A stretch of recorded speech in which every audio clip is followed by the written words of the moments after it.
love is in the air. Вашиот стил потсетува на бунтовник. Човек кој го кажува на што го мисли. Се сметате ли себе си за бунтовник? Па не за бунтовник. Може би сметам само за човек кој не пати од величини, човек кој не пати од авторитети, човек кој ќе го каже на што го мисли. Може би не грубо, може би не дрско, како што малку и тоа ми е мене вулгарно денешно време, демек ја кажувам све у лице, ја кажувам све у фаца, ја кажувам све, тоа е малку и претерано. Секако и кога кажуваш нешто, тоа е само твое мислење за вистината. Вистината не секогаш има едно лице, може да има и 100 и 500 илјади лица. Како год завртиш, не би се нарекол себе си толку бунтовник, колку што човек кој имам свој пат и своја замисла како треба да го терам животот.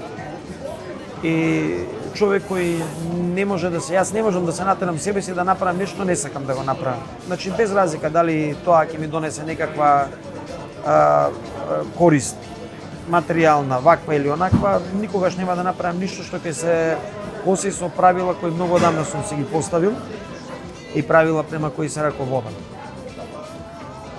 Кога би ги вратили годините наназад, што би промениле кај вас? Ништо. Дали повторно би ја започнале кариерата во угостителство? Значи, кариерата мене не ми била од почетокот во угостителство, била не знам како е зборот на Македонија Entertainment.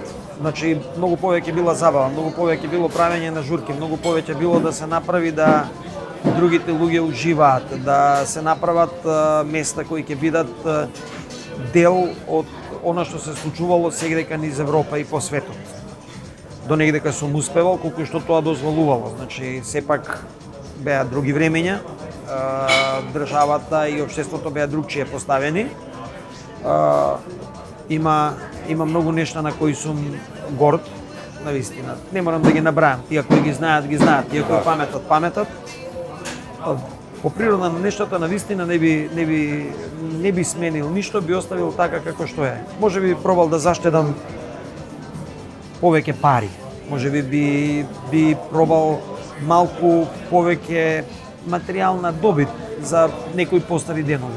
Али тотално небитно и нерелевантно и ништо што би го сменило мојот животен пат од тој како што бил до сега. Дали сега на животот гледате другачие за разлика од минатото?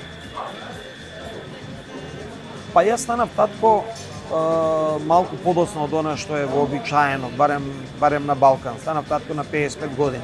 Значи, татковството ме направи малку попредпазлив, малку повнимателен.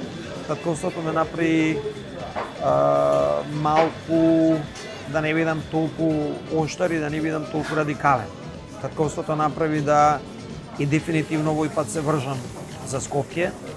И сега не сум венчан само за жена ми, сум венчан и за Скопје, бидејќи тешко е да со 3 деца помериш фамилија и да отидеш да ствараш негдека другде, бидејќи нели сега е тренд да се отиде од Македонија, да се замине. Немам големи промени од тоа кога сум бил млад до тоа како сум сега. Може би искуството прави да сум малку посмирен во одредени ситуации и тоа е се. Како ќе го објасните зборот љубов? Што представува за вас зборот љубов? Кога станав татко, бев зачуден дека во ниеден светски јазик емоциите, инстинктот кој го имаш кон децата нема посебен збор, бидејќи тоа не е љубов. Има љубов кон татковината, љубов за другарите, љубов кон работата, љубов кон жените, дефинитивно жените.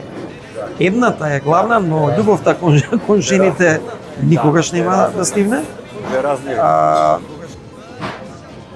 Љубов е кога сакаш се што имаш да споделиш со некој. Љубов е кога сакаш несебично. Љубов е кога и најдрагите нешта би ги дал на некој што го сакаш. Љубов е кога би го делел своето време со тие кои ги сакаш и кон кои чувствуваш љубов. Љубов е да направиш да им биде нив животот убав, да имате убави мигови, да им посветиш внимание и да искажеш љубовта така што ќе бидат насмеани секој момент кој ќе го минат со вас.